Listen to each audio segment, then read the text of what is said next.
Welcome అందరికీ నమస్కారం. శ్రీ శ్రీ శ్రీ రాజావారు జూన్ 6న మన ముందుకు రాబోతోంది. వేదాక్షర మూవీస్ బ్యానర్పై చింతపల్లి రామారావు గారు ప్రొడ్యూసర్గా, అలాగే శతమానం భవతి డైరెక్టర్ సతీష్ గారు డైరెక్షన్లో, అలాగే నార్ని నితిన్, అలాగే సంపద హీరోయిన్స్గా, రావు రమేష్ గారు ప్రధాన పాత్రలో ఈ సినిమా మన ముందుకు రాబోతుంది. ఆ టీం నాతో ఉన్నారు, పలకరించేద్దాం. హలో అండి, హాయ్, నమస్కారం అందరికీ. సో చాలా కలర్ఫుల్గా ఉంది అండ్ ఈ పోస్టర్ చూడగానే ఏదో పండగ వచ్చినట్టుగా అనిపిస్తుంది జూన్ 6న. యా, సో సతీష్ గారు ముందుగా కంగ్రాచులేషన్స్. శతమానం భవతి లాంటి బ్లాక్ బస్టర్ హిట్ని మా అందరికీ ఈ రోజు కూడా ఒక ఫ్యామిలీ ఎంటర్టైనర్, అందరూ కూర్చొని ఫ్యామిలీ చూడాలి అని అనే సినిమా అంటే ఫస్ట్ ఆప్షన్గా శతమానం భవతి ఉంటుంది. సో ఇప్పుడు రీసెంట్గా కూడా గద్దర్ అవార్డ్స్ని అందుకున్నందుకు కంగ్రాచులేషన్స్ మా తరపు నుంచి. సో ఈసారి మేము కూడా ఎక్స్పెక్ట్ చేస్తున్నాం ఈ పోస్టర్ చూసిన తర్వాత అంతే కలర్ఫుల్గా ఉండబోతుందని చెప్పి. 100% కలర్ఫుల్గా ఉంటుందండి. అంటే సాధారణంగా ఫ్యామిలీ మూవీస్ చాలా తగ్గిపోయినాయి, ఎందుకంటే ఫ్యామిలీస్ థియేటర్స్కి రావట్లేదు. అందుకని కమర్షియల్ సినిమాలు కానీ ఇట్లాంటి థ్రిల్లర్స్ ఇలాంటివి అయితేనే ఎక్కువ యూత్ అట్రాక్ట్ అవుతున్నారు.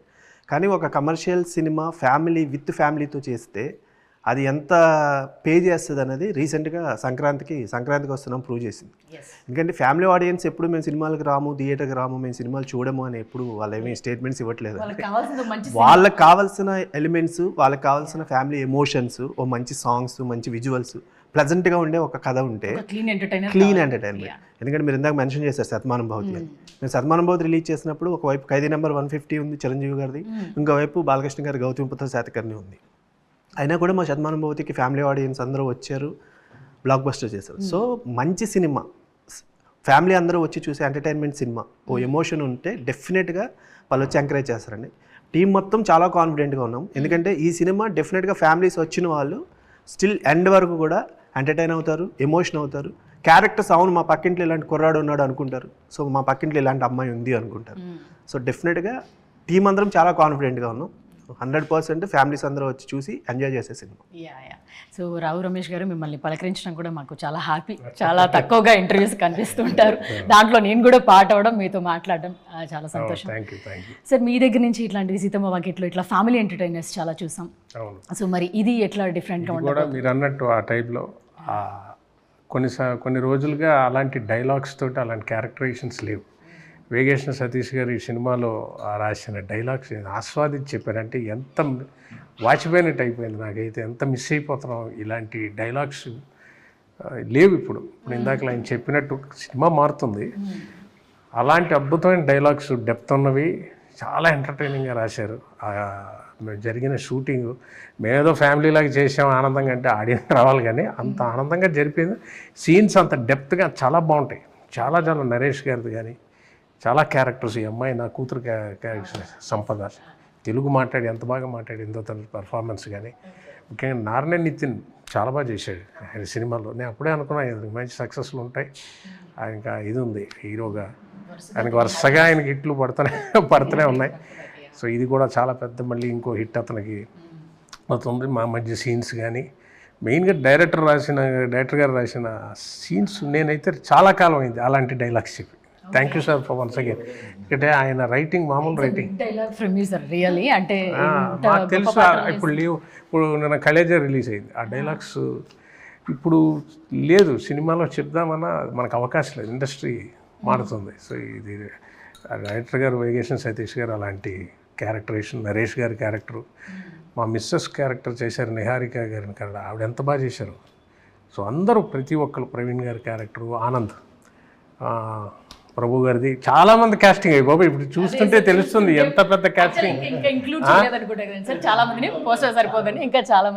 చాలా మంది ఉన్నారు. ఇప్పుడు ఆయన రచ్చరవి గారిది, భద్రం క్యారెక్టర్, అందరివి ప్రతి క్యారెక్టరేషన్ ఆయనలో ఉన్న గొప్పతనం ఏంటి ఉత్తినే పెట్టరు.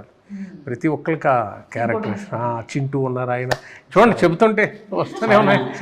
సరయు ఆడ మా ఆనంద్ ఉన్నారు, ఆనంద్కి ఆయన సరయుకి ఉన్న క్యారెక్టరేషన్ అందరిది కొత్తగా ఉంటుంది. ఎప్పటి నుంచి డైలాగ్స్ అంటున్నారు, బాగా నచ్చింది, చాలా రోజుల తర్వాత కూడా చేస్తున్నారు. బాగా నచ్చిందంటే ప్రతి సీన్లో చాలా ఉన్నాయండి. సీనియారిటీ చూసేది సీనియారిటీ అంటే కపిల్ దేవ్ సీనియర్ కదా అని ఇప్పుడు క్రికెట్ టీంలో ఆడించలేం కదా. ఆడించలేము కదా. Fact and humour also satirical గా ఉంటాయి. అంటే ఆ సమయానికి ఆ సందర్భానికి అద్భుతంగా పెళ్తుంది. అలాగే అమ్మాయి గురించి పెళ్లి గురించి వైఫ్ అడుగుతుంది, ఏమంటే పెళ్లి చేసాడు అంటే చిదానా పెళ్లి అయిపోయిన అమ్మాయి కళ్ళ ముందు ఉంటుంది కదా అంటే సమస్యను కళ్ళ ముందు ఉంచుకోవడమే. చాలా చాలా డెప్త్తో జీవితంతో ఉంటూ సటైరికల్గా అసలు ఇదేని కాదండి, దీన్ని మించిపోయినవి చాలా ఉన్నాయి. అంటే ఎక్కువ చెప్పాను అది నాకు. పొలిటీషియన్ అండి, పొలిటీషియన్స్ ఎలా ఉంటుందంటే వాళ్ళు ఒకే సిచ్యువేషన్ని 2 టైప్స్లో కూడా హ్యాండిల్ చేస్తారు. సో ఆయన దగ్గరికి ఒకడు వచ్చి వెళ్తుంటే పిలుస్తాడు, ఎరా కనిపించట్లేదు ఏమైంది అని అంటే, మా అమ్మకి హెల్త్ బాగాలేదు సార్ హాస్పిటల్లో ఉంది అంటే, అవునా అయ్యో సరే డబ్బు ఏమన్నా అవసరమైతే వచ్చి ఇంటికి వచ్చి అడిగి తీసుకెళ్ళు అంటే, అయ్యో వద్దు సార్ అన్నారు, ఆ మాట అన్నారు చాలా అని వెళ్ళిపోతాడు. జస్ట్ అతను అలా వెళ్తాడు, ఇంకొకటి పరిగెత్తుకుంటే ఈయన దగ్గరికి వస్తాడు, సార్ మీ గురించే వస్తున్నాను. ఏంట్రా?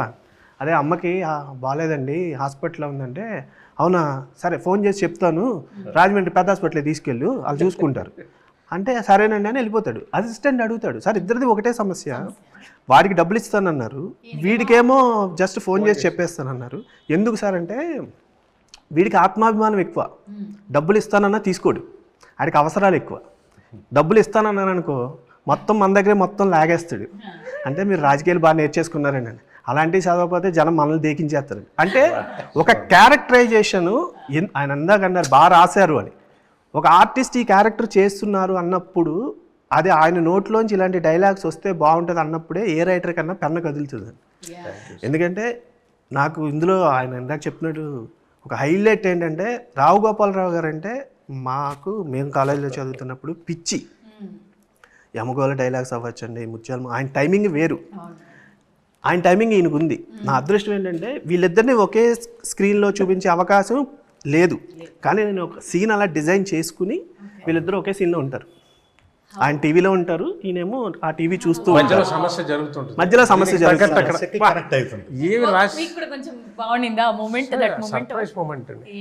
ప్లస్ ఆయన కనెక్ట్ చేసిన, అదే నేను చెప్పాను, చేస్తుంటే కనెక్ట్ చేసిన విధానం అది సిచ్యువేషనల్గా ఉంటుంది. రాయాలని రాసినట్టు ఉండదు సీను, కోరుండి ఒక డైలాగ్ కోసం సీన్ రాయరు ఆయన, ఆ సిచ్యువేషనల్ ఇమిడియట్గా రాయడం అది చాలా మెచ్యూరిటీ నా ఫీలింగ్. ఇప్పుడు అది చెప్పాలంటే అది చూస్తే ఆశ్చర్యించచ్చు. యమగోళలో కూతురు సమస్య జరుగుతుంటుంది, కోసం అంతగానే కదా పతివ్రత క్వాలిఫికేషన్స్కి ఏమి ఇది నాన్నగారిది అక్కడ జరుగుతుంటుంది, ఇక్కడ ఇదే మ్యాటర్ ఇక్కడ చెప్పి అది నా హానర్ అన్నమాట నాన్నగారితో. చూడండి ఒకప్పుడు రావు గోపాలరావు అబ్బాయి ఏంటా ఏం చేస్తావు నువ్వు అంటే ఇంటిలో పారిపోయాడు ఎవరైనా వస్తే భయానికి. సీతం వాకిట్లో ఉంటుంది అది, ఇలా ఏం చేస్తున్నావు అంటే ప్రతి వాళ్ళకి వస్తుంది ఆ సమస్య. ఏం చేస్తున్నావు అని అడుగుతారు ఫస్ట్. ఏం చేస్తున్నావు అంటే ప్రతి వాడికి ఒక గ్యాప్ ఉంటుంది ఒక పీరియడ్లో, చెప్పలేము అది. అందులో ఈ ఫీల్డ్లో సక్సెస్ అయితే కానీ జనం చెప్పాలి, సార్ ఈ క్యారెక్టర్ బాగుంది సార్ అని. నన్ను చూసారా సినిమాలో మనం చెప్పుకుంటున్నాం అంటే ఎక్కడ అందులో ఉన్నావా అంటే మనం ఇంకా ఇందులో రిజిస్టర్ అవ్వలేదు, 20 ఏళ్ళైనా 30 ఏళ్ళైనా. వాళ్ళు చెప్పేది వాళ్ళు ఇచ్చే గౌరవం ఇస్తేనే ఇండస్ట్రీలో మనం ఉన్నట్టు. సో అలాంటి ఒక పరిస్థితుల్లో మనం ఏంట్రా రావు గోపాలరావు అబ్బాయిగా ఏం చేస్తాం, వాళ్ళ నాన్నగారి డైలాగ్కి యమగోళ ఆయన పెట్టి మధ్యలో నేను యాక్ట్ చేస్తూ అది ఒక గొప్ప అనుభూతి. ఆ ఫీల్ నాకు డైరెక్టర్ గారు కనెక్షన్ అనేది చాలా బాగుంది. సిచ్యువేషన్ సేమే, అది ఆయన ఎప్పుడో యమగోళలో 79, 78లో చేసిన సినిమా, దాన్ని మేము దీనికి ఇప్పటికీ కనెక్ట్ చేసాం. సిచ్యువేషన్ సేమ్, హీరోయిన్ ఒక అబ్బాయిని ప్రేమించింది, పెళ్ళి ఫాదర్కి ఇష్టం లేదు. సో రావు గోపాలరావు గారు అందులో అదే చెప్తారు, వెళ్ళి ఫోటో చూపించు అంటారు, ఈయన కూడా కరెక్ట్గా వచ్చి ఫోటో చూపించు అంటారు. సో ఇక్కడ టీవీ చూస్తూ ఉంటారు, ఆ అమ్మాయి వచ్చి హీరోయిన్ మదర్ వచ్చి అబ్బాయి నచ్చలేదంట అనగానే ఈయన కౌంటర్ పడదు, రావు గోపాలరావు గారు కౌంటర్ పడదు, ఎందుకట అని. దానికి మళ్ళీ హీరోయిన్ మదర్ ఒక డైలాగ్ చెప్తారు.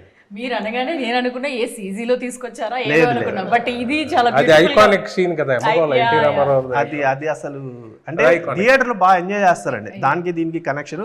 ప్లస్ మామూలుగా వేరే ఆర్టిస్ట్ చేస్తే కనెక్ట్ అవ్వడం వేరు, తండ్రి కొడుకులు కదా, సేమ్ టైమింగ్ చెప్పడం కానీ. కానీ అదొక అద్భుతమైన జర్నీ సార్. నేను స్టార్ట్ చేసి అవి చేయడం, ఆ సీన్ చేయడం మనం సొంతంగా సంపాదించుకున్న గౌరవం అది. అది ఎప్పుడు వచ్చింది, ఎన్నేళ్ల తర్వాత వచ్చింది. నేను ఇందాక మీరు అన్నట్లు మీ గురించి వచ్చే ముందు చూస్తూ ఉంటే డీటెయిల్స్ అంతా ఫస్ట్ సినిమా అప్పుడు డైలాగ్సే లేకుండా ఒక మూవీలో సైలెంట్గా ఉంటే తర్వాత చాలా కాలం పాటు పాత్రలు రాలేదు అనేసి అది చదువుతూ వచ్చాను అది. సో అక్కడి నుంచి ఈ జర్నీ ఇన్ని వందల పాత్రలు చేసుకుంటా రావడం, ఒక ఐకానిక్ పర్సనాలిటీగా తెలుగు ఇండస్ట్రీలో నిలబడడం అనేది నిజంగా డైరెక్టర్స్ ఇచ్చారు అప్పుడు వాళ్ళ అలాంటి రైటింగ్ అప్పుడు జరిగింది. ఇప్పుడు వేరే ఆయన అన్నట్టు చాలా మారింది కదా సార్, అలా మారిపోయింది. వైలెన్స్ బేస్డ్కి వెళ్ళి అంటే ఇండస్ట్రీ మరి ఇవాళ మార్పు తగ్గట్టు వెళ్ళాలి, అవి దూరం అయిపోతున్నాం వాటికి. సో లక్కీగా నేను ఆ సమయంలో చేయడం జరిగింది, అది అదృష్టంగా భావిస్తున్నాను. మామూలుగా సార్ డైలాగ్స్ అన్నీ కొన్ని సినిమాల్లో ఇంకా పేలుతూనే ఉంటాయి. ఇప్పుడు కూడా సోషల్ మీడియాలో వీడిని ఎవరికైనా చూపించండి కొంచెం ఇలాంటివి కానీ ఇట్లాంటివి ఏవో ఖచ్చితంగా అవి కంటిన్యూగా అందరూ వాడుతూనే ఉంటారు. సో అట్లా ఈ క్యారెక్టరైజేషన్ కూడా అట్లనే బిల్డ్ చేసి రాసినట్టుగా అనిపిస్తుంది. ఇది ఒక డైలాగ్ ఏదో పర్టికులర్గా సినిమా మొత్తం ఒకటే ట్రావెల్ చేయడం, తర్వాత దాన్ని బయట యూజ్ చేయడం అలా ఉండదండి. ఇదేంటంటే ఆ సిచ్యుయేషన్కి తగ్గట్టు ఆయన ఒకటి చెప్తారు, అది అండర్లైన్ ఇంకంతే. ఎందుకంటే ఇప్పుడు ఎవరైనా నా కూతురుని ఎందుకు ప్రేమించావు, లేదంటే నా కూతురు చుట్టూ తిరగద్దు, ఇలాంటివే చెప్తారు. ఆయన పొలిటీషియన్ కాబట్టి ప్రేమించడం ఎలక్షన్స్లో నిలబడటం లాంటిది ఎవరైనా చెయ్యొచ్చు, కానీ గెలవడం అంత ఈజీగా. ఒక్కోసారి అపోజిషన్స్ చాలా స్ట్రాంగ్గా ఉంటుంది.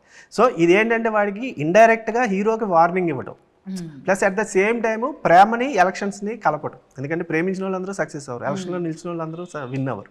సో ఆయన క్యారెక్టరేషన్ మొత్తం అలాగే ఉంటుందండి. అంటే ఎక్కడైనా సరే చాలా logically very entertaining, it's not serious, very entertaining. అది ఆయన పెన్న తాలూకా బలం. నేను చాలా కాలం మిస్ అయింది చెప్పి, అందుకు ఆస్వాదించి చెప్పాను. డబ్బింగ్ చెబుతూ కూడా అంత ఎంజాయ్ చేసి చెప్పి ప్రతిసారి అరిచేసేవాడు అందులో, సార్ ఏంటి సార్ ఇలాంటి. అది ఇప్పుడు టక్కని చెప్పమంటే కాదు, చూస్తే ఆస్వాదిస్తారు.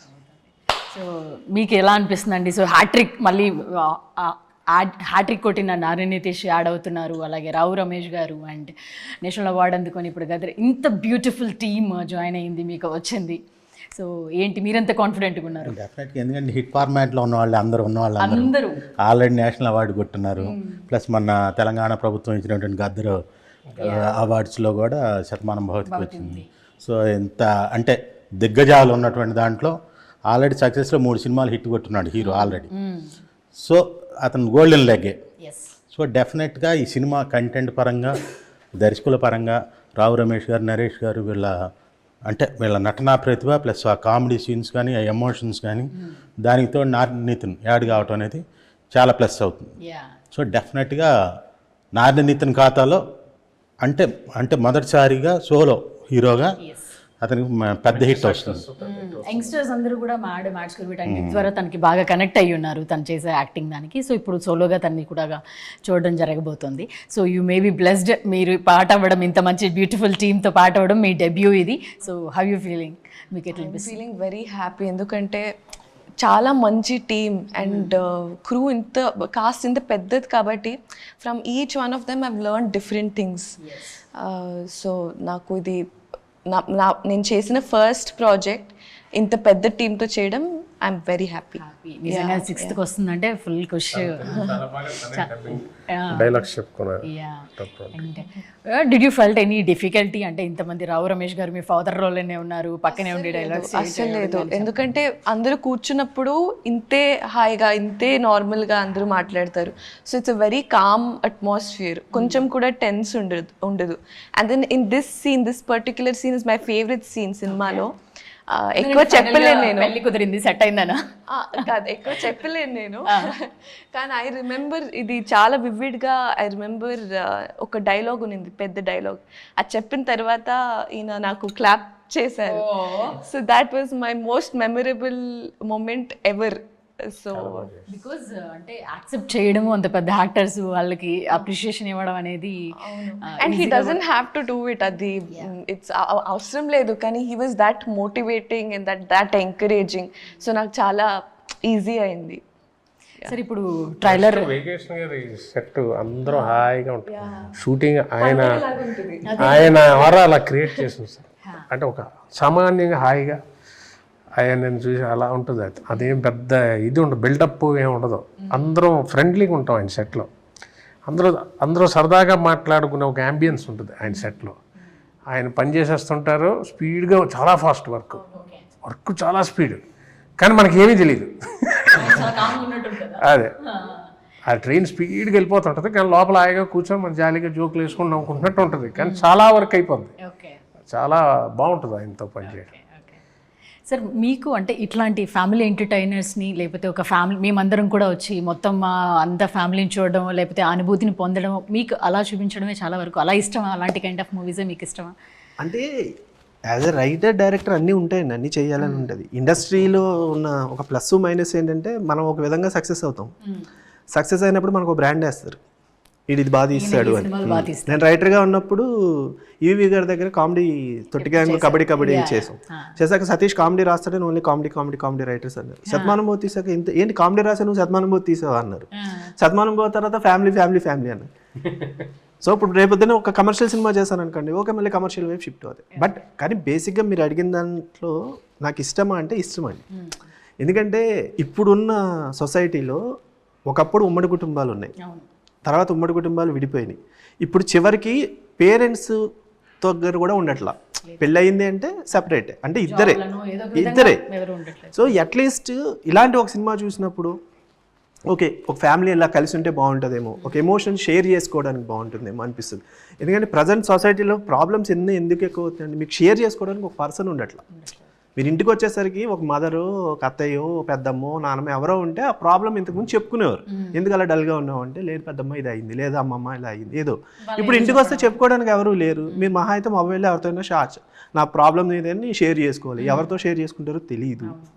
సో అట్లీస్ట్ 2.5 hours నా సినిమాకి వచ్చిన వాళ్ళందరూ ఆ ఫ్యామిలీ, ఆ ఎమోషన్స్ చూసి చిన్న హ్యాపీగా ఫీల్ అవ్వాలి అనేది ఒక నాకున్న స్వార్థం. ప్లస్ ఎలాగూ నాకు శతమానుభూతి శ్రీనివాస్ కళ్యాణ్ తర్వాత ఫ్యామిలీ డైరెక్టర్ అనేది వచ్చింది. సో చూపించడానికి బాగుంటుంది, అందుకని ఎక్కువ వచ్చిన దాని ఫ్యామిలీ ఎమోషన్స్ని ఎంత బాగా చెప్పగలం అనేది అయితే నేను ట్రై చేస్తాను. ఏదో ఒక రోజు మీరు అన్నట్టు కమర్షియల్ కొడితే మళ్ళీ అది పేరు వస్తుంది. సో సార్ అంటే ఈ సినిమాలో ఆ స్మోకింగ్ కంటిన్యూస్గా అదొక దాని గురించి ఒక డైలాగ్ కూడా ఉంటుంది, గాజులు అమ్ముకోవడం అది అని చెప్పి కూడా యాడ్ చేశారు. ఎకరాలు అమ్ముకోవాల్సి వస్తుంది, గాజులు అమ్ముకోవాల్సి వస్తుంది అని చైన్ స్మోకర్గా కూడా నాన్ను నితీష్ కనిపిస్తున్నారు రాజావారు. సో ఏంటంటే దీంట్లో ఒక మెసేజ్ ఉండబోతుందా, లేకపోతే జస్ట్ అందరు యంగ్స్టర్స్ ఇప్పుడు ఉన్నట్లు స్మోకింగ్ లేకపోతే ఏదో హ్యాబిట్? ఏదైనా సరే అలవాటుగా ఉన్నంత వరకు బాగానే ఉంటుంది, వ్యసనం అయితేనే ప్రాబ్లం. సో ఇప్పుడున్న చాలామంది ఏంటంటే ఏదైనా అలవాటు చేసేసుకుంటున్నారు, దాని నుంచి వ్యసనానికి వెళ్ళిపోతున్నారు తప్ప దాని నుంచి బ్యాక్కి రావట్లా. సో లైఫ్ చాలా ఉంది యూత్కి. ఇప్పుడు ఒక 60-50s తర్వాత ఎవరైనా అలవాటు చేసుకున్నారు అనుకోండి, వాడికి ఉండే లైఫ్ స్పాన్ 10-15 ఏళ్ళు ఉంటుంది. అప్పటికి ఎంతో కొంత సాధించి ఉంటాడు కాబట్టి okay. But very young generation 15-16 నుంచే అలవాట్లకి ఇదైపోతే రేపొద్దున మిమ్మల్ని నమ్ముకున్న ఒక ఫ్యామిలీ ఉంది. సో రేపు పెళ్లి చేసుకుంటే మీకు ఫ్యామిలీ వస్తుంది. సో ఇలాంటివన్నీ ఉన్నప్పుడు సాధ్యమైనంత వరకు ఇలాంటివి వదిలేయండి. ఎందుకంటే నరేష్ గారిది ఎండ్లో ఒక డైలాగ్ ఉంటుందండి, ట్రైలర్లో కూడా ఉంది. మనిషి తనని తాను గెలవడం అంటే తనని తాను గెలవడం. అంటే ఇప్పుడు మనకున్న దాని నుంచి మనం మార్చుకుంటేనే కదా మనం గెలిచినట్టు. నాకు ఒక అలవాటు ఉంది, నేను దాన్నే పట్టుకుని ఉంటే అలవాటు చేతిలో నేను ఉంటా. ఒక్కసారి నేను అలవాటు వదిలేసాను అంటే నా చేతిలో నేను ఉంటా. సో మీ చేతిలో మీరు ఉంటారా, అలవాటు చేతిలో మీరు ఉంటారా, అది తెలుసుకోండి అని చెప్పేది. అలాగని ఇదేదో మొత్తం స్పీచ్లు పట్టుకొని సిగరెట్లు మానేయండి అది కాదండి. ఎంటర్టైనింగ్గా చెప్తూ ఎమోషన్ తెలియజేసేలా. ఎందుకంటే ఒక సీన్ ఉంటుంది హీరోకి, చాలా బాగా చేస్తారు. అంటే నితిన్ ఫస్ట్ అనుకున్నప్పుడు యాజ్ అ డైరెక్టర్ ఎక్కడో చిన్న ఉంటుందండి, హీరోతో వెళ్తున్నాము, కొత్త హీరో, యాక్షన్ సీక్వెన్స్లు, సాంగ్స్ ఇలాంటివి చేసేస్తారు. సాధారణంగా అవి ప్రిపేర్ అయి ఉంటారు, నేర్చుకుంటారు. కాబట్టి ఒక ఎమోషన్ సీన్ చేయడం అంటే, ఎమోషన్ సీన్ చేస్తే ఏమవుతుంది అంటే థియేటర్లో ఆ ఆర్టిస్ట్కి మనం కనెక్ట్ అవ్వకపోతే నవ్వేస్తారు. ఇప్పుడు రావు రమేష్ గారు ఏదైనా ఒక ఫీల్ చెప్తుంటే మనకి ఎందుకు ఆ ఫీల్ వస్తుందంటే ఆ ఫీల్ మనం కూడా అనుభవిస్తుంటాం అయ్యో అని. ఇప్పుడు ఆ చేసే ఆర్టిస్ట్ అది చేయలేదనుకోండి, మనం కనెక్ట్ అవ్వం. ఎమోషన్ కనెక్ట్ అవ్వకపోతే డెఫినెట్గా నవ్వేస్తారు థియేటర్లో. సో నాకు ఎక్కడో ఆ చిన్న ఇది ఉండేది టెన్షన్, ఎట్లా చేస్తాడు. క్లైమాక్స్ పెద్ద ఈ సీక్వెన్స్ ఉంటుంది. ఎందుకంటే ఫాదర్తో మాట్లాడాలి, ఫాదర్ దగ్గర నుంచి మాట్లాడి మళ్ళీ రావు రమేష్ గారి దగ్గర వచ్చి మాట్లాడాలి. హెవీ మ్యాటరు, అంటే సీనియర్ హీరోలు అయితే ఈజీగా చేయగలిగేంత స్టఫ్ ఉన్న సీన్ చాలా బాగా చేశాడు. చాలా బాగా చేస్తాడు. అంటే ఇప్పుడు మనం రాసిందైనా ఏదైనా ఎవరైతే ఆర్టిస్టులు ఉన్నారో వాళ్ళు చేయగలిగితే అది డెఫినెట్గా నెక్స్ట్ లెవెల్ ఉంటుందండి. ఇందాక సంపద చెప్పింది ఇంటర్వెల్స్ ఒక సీక్వెన్స్ అని, సేమ్. ఎందుకంటే ఇప్పుడు తెలుగు అమ్మాయిలు నేను కొంతమందిని హీరోయిన్గా ఒక్కొక్కసారి పెట్టుకోగలుగుతాను, ఒకసారి పెట్టుకోలేకపోతున్నాను. ఈ అమ్మాయిని పెట్టుకున్న తర్వాత నా టెన్షన్ మిగతా సినిమాలో లాగా జస్ట్ వచ్చి సాంగ్ ముందు హీరో దగ్గరికి కలిసింది, హీరో హీరోయిన్ ఇద్దరు చూసుకున్నారు, ఇమాజినేషన్లో సాంగ్ సెటప్ స్క్రిప్ట్ కాదు, వెళ్ళిపోయింది. ఇది ఆ స్క్రిప్ట్ కాదు. వెరీ బిగినింగ్ నుంచి హీరోయిన్కి చాలా ఇంపార్టెంట్ క్యారెక్టర్ ఉంటుంది, హీరోయిన్ మార్చాలని ట్రై చేస్తుంది. అలాగే ఫాదర్కి ఏదైనా వస్తే, ఫాదర్తో ఇష్యూ వస్తే మాట్లాడగలుగుతుంది ధైర్యంగా, ఇండిపెండెంట్ ఉన్న జాబ్ చేస్తుంటుంది. సో ఇంటర్వెల్కి అది సేమ్ క్లైమాక్స్ ఎలా అయితే నితిన్కి ఒక పెద్ద ఇదో అలాగే ఈ అమ్మాయికి. సో తను చాలా బాగా చేస్తుంది, నరేష్ గారు. ఇంకా మిగతా ఆర్టిస్టులు ఏం చెప్పట్లేదు, అందరూ ప్రూవ్డ్ కదా. సో సార్ ఈ సినిమాలో అదే ఒక మంచి లవ్ స్టోరీ కనిపిస్తుంది, బ్యూటిఫుల్ లవ్ స్టోరీ కనిపిస్తుంది. అండ్ అలాగే నితిన్ కూడా ఇంతవరకు ఇంత యాక్షన్ దాంట్లో కూడా మనకి కనిపించలేదు. అంటే ట్రైలర్లో చూసిన ఫైట్స్ కానీ, యాక్షన్ కానీ, దాని బ్యాక్గ్రౌండ్ స్కోర్ కానీ చాలా బాగా అనిపించాయి మాకు. సో ఈ సినిమా ఒక లవ్ స్టోరీయా, లేకపోతే ఒక ఫ్యామిలీ ఎంటర్టైనరా, ఇంకొకటి ఏంటి, ఒక యాక్షనా ఏంటి? ఇది కంప్లీట్ మన తెలుగు ఫుడ్ అండి, అన్నీ ఉంటాయి. ఓకే, అంటే యాక్షన్ కూడా ఏదో యాక్షన్ ఉండాలి కాబట్టి యాక్షన్ అలా ఉండదు. 2 యాక్షన్ సీక్వెన్స్లు ఉంటాయి, 2 కూడా అద్భుతంగా ఉంటాయి. సో లవ్ స్టోరీ ఎంతవరకు అవసరమో అంతవరకు ఉంటుంది. ఒక జర్నీ, ఒక విలేజ్లో ఉండే ఒక సిగరెట్ అలవాటు ఉన్న ఒక కుర్రాడు తనను తాను ఎలా మార్చుకున్నాడనే ఒక జర్నీ. ఈ జర్నీలో తనకి ఫ్రెండ్స్ వైపు నుంచి ఎలాంటి సపోర్ట్ వచ్చింది, సో ఆపోజిట్లో ఉన్న వాళ్ళు ఎలాంటి హర్డిల్స్ క్రియేట్ చేశారు. సో అట్లా స్మూత్గా ఉండే ఒక స్టోరీ. పర్టికులర్గా ఇది లవ్ స్టోరీ కాబట్టి లవ్ స్టోరీలో యాక్షన్ ఉండాలను, లేదా యాక్షన్ ఉంటే మాస్ ఆడియన్స్ అలా కాదు. సో ప్రతిదానికి ఒక లింక్ ఉంది. సో అట్లా డిజైన్ చేసిన స్క్రిప్ట్.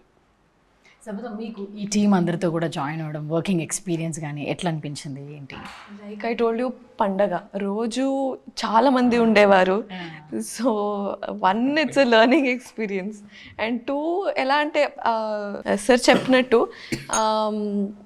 ఇట్ వాజ్ లైక్ కూర్చొని అందరూ మాట్లాడుకుంటున్నాం అలానే ఉండేది, కానీ a lot of work would have happened ఆ గ్యాప్లోనే. ఎలా ఇప్పుడు కూడా తెలియదు నాకు. సో అలానే ఉండేది. ఇట్ వాజ్ అంటే ఇట్ వాజ్ నాయిసీ సెట్ అనమాట, చాలా మంది ఉండేవారు. It was like that. Yeah, sweet noise. సరే వాళ్ళు అంటే you want to create that kind of ambience to the artist by that, వాళ్ళు మంచిగా బాగా అనేదా, లేకపోతే ఎలా? లేదండి, బేసిక్గా ఏమవుతుందంటే అండి, ఇప్పుడు మీరు యాంకర్, మీరు మమ్మల్ని క్వశ్చన్స్ చేస్తున్నారు. మీరు ఇంటి దగ్గర నుంచి బయలుదేరినప్పుడు లేదు కిందకు వచ్చినప్పుడు ఎందుకు లేట్గా వచ్చారనో ఏదైనా అన్నాం అనుకోండి, మీకు అది లోపల ఉంటుంది, అది మీ ఫేస్లో తెలుస్తుంటుంది. సో ఇప్పుడు మిమ్మల్ని షూట్ చేసిన కెమెరా బ్యాక్ ఉన్నారు. సో ఆయనకి సేమ్ క్వశ్చన్ మేము వేసినా, ఆయనకి ఆ ఇరిటేషన్ ఉన్నా, ఆయనకి ఆ ఫేస్లో అది ఉన్నా మనకు కనబడదు, ఎందుకు ఆయన బిహైండ్ ద కెమెరా ఉన్నారు. ఆర్టిస్ట్ అనేవారు ఆన్ స్క్రీన్ కనిపిస్తూ ఉంటారు. సెట్లో డైరెక్టరు మాకుండే డిస్టర్బెన్స్లో వాళ్ళకి మీద మేము పెట్టామనుకోండి, ఎక్కడో తెలియకుండా వాళ్ళు కంఫర్ట్గా ఉండరు. అది నాకు షార్ట్కి వచ్చినప్పుడు తెలిసిపోతూ ఉంటుంది. అందుకని నా సెట్లో ఎప్పుడు అరుపులు గోల ఏమి ఉండదు. 1, 2 నావన్నీ అవుట్డోర్లోనే ఎక్కువ షూట్ చేస్తాం. అవుట్డోర్లో ఉండే అడ్వాంటేజ్ ఏంటంటే కమర్షియల్గా ప్రొడక్షన్ సైడ్ ప్రొడ్యూసర్ గారికి ఏమవుతుందంటే అందరూ అక్కడే ఉంటాం కాబట్టి మార్నింగ్ 7-7:30 కల్లా మేము అసెంబ్లీ అయ్యి షార్ట్ తీయగలుగుతాం. అదే మీకు ఇక్కడ సిటీలో ఉందనుకోండి, అందరూ వచ్చేసరికి టైం పడుతుంది. అది ప్రొడక్షన్ సైడ్ కాస్ట్ పెరగడానికి రీజన్ అవుతుంది. 2 ఆర్టిస్టుల కంఫర్ట్ ఎలా ఉంటుందంటే, ఇప్పుడు ఇక్కడ ప్యాకప్ చెప్పామనుకోండి, ఎవరి ఇంటికి వాళ్ళు వెళ్ళిపోతారు. ఇప్పుడు రావు రమేష్ గారు మేము అందరం ఒకే షాట్ ఉండేవాళ్ళం ప్యాకప్ అయిన తర్వాత కూడా. సో ఈవినింగ్ మళ్ళీ కలుస్తూ ఉండేవాళ్ళు, మార్నింగ్ జరిగిన షూట్ గురించి మాట్లాడుకుంటూ ఉండేవాళ్ళు. సో మళ్ళీ మార్నింగ్ అదే అంటే ఒక 30-40 డేస్ ఒక చోట అందరూ ఉంటే తెలియకుండా అందరి మధ్యన ఒక ఎఫెక్షన్ ఉంటుంది, బాండింగ్ పెరుగుతుంది. ఆ బాండింగే నాకు సెట్లో ఉండేది కనిపిస్తుంది. అందుకని వాళ్ళు ఏంటి షార్ట్ అయిపోయింది, ఆర్టిఫిషియల్గా కూడా ఉండదు. షార్ట్ ఓకే అంటే ఎవరికాలు క్యారవాన్కి వెళ్ళేవారు కదా, ఎందుకంటే అందరూ అక్కడే అలవాటు కాబట్టి కూర్చొని మాట్లాడుకుంటూ ఉండేవారు. నాకు అదే అట్మాస్ఫియర్ చెప్పినట్టు. అలాగే అక్కడ వీళ్ళ ఊరు పక్కనే మన అజయ్ భూపతి గారి ఊరు ఆత్రేయ, ఆయన వచ్చి RX 100 అందరినీ మొత్తం యూనిట్ని డిన్నర్కి అద్భుతమైన డిన్నర్ పెట్టి, ఇంకా ఆతిథ్యం ఎలా ఉంటుందండి రాజులది చెప్పక్కర్లేదు కదా. వాళ్ళు ఇంకా ఆ రోజు అందరం యూనిట్ అందరూ వెళ్ళి సరదాగా, అదొక మంచి అనుభూతి అండి. శ్రీ రాజా గారు చాలా మంచి. మీకు ఇంకోటి, మీరు ఆయన డైరెక్టర్ గారు చెప్పినట్టు యాక్షన్ ఫిల్మ్స్ ఈ పెద్ద హీరో పిక్చర్స్లో ఇవాళ పాన్ ఇండియా అని అయింది, అందరూ వేరే యాక్టర్స్ ఉంటారు, బికాజ్ వెళ్ళేది మెయిన్ హీరో కోసం వెళ్తారు. బట్ మొన్న కోర్టు చూశారు మీరు, అది ఇప్పుడు అలాంటివి చెప్పాలంటే మీడియం స్కేలు, చిన్న సినిమాలు, మీడియం ఆథెంటిక్గా చెప్తేనే, అంటే మనకు భాష ఎక్స్ప్రెషన్ వచ్చిన వాళ్ళు చేస్తేనే వాడతాయి. మీరు అలాంటి పిక్చర్స్లో పాన్ ఇండియా లాంటిది లోపల పెడితే ఆడవండి. అది హీరో వల్ల ఏమి జరిగినా భరిస్తారు. బట్ ఇలాంటి వాటికి ఇప్పుడు ఈ సినిమా వీళ్ళు తెలుగు ఆథెంటిక్గా తీస్తేనే ఇమోషన్ వెళ్తుంది. ఆ రాసిన డైరెక్టర్స్ రాసిన ప్రతి భావం కానీ అలాగే ఈ పిక్చర్ ఉంటుంది. ప్రతి డైలాగ్ అంత ఎంటర్టైనింగ్గా ఉంటుంది, ఆస్వాదిస్తారు. నరేష్ గారిది మా సీన్స్ చిన్న చిన్నవి జరిగేవి చాలా బాగా రాశారు ఆయన. అది అనుభవం ఉంటే కానీ మనకి ఆ ఊర్లోకి తీసుకెళ్ళిపోతారు మొత్తం కూర్చున్న ఆడియన్స్ని. ఎక్కడ సార్ వేరేట్లోకి ఎక్కడ sir shooting? Atreyapuram. Okay okay okay. So నిజంగా నా ట్రైలర్ చూసినప్పుడు కానీ ఆ పల్లెటూరులోకి వెళ్ళిన ఫీలింగ్ వచ్చింది. ఆ అనుభూతిని కూడా ఖచ్చితంగా ఇంతమంది అందరితో కలిసి చూడడం అనేది మాకు కూడా మీరు అన్నట్లు మా వాళ్ళనందరినీ కలవడము లేకపోతే ఒక మంచి సినిమాని చూసామన్న అనుభూతితో మేము అందరం కూడా ఖచ్చితంగా బయటకు వస్తాం. So thank you very much. 6th కోసం మీ అందరం వెయిటింగ్. సో అందరం కలిసి థియేటర్స్లో చూస్తాము. So thank you very much and thank you for your time. For more videos like this, subscribe Big TV channel.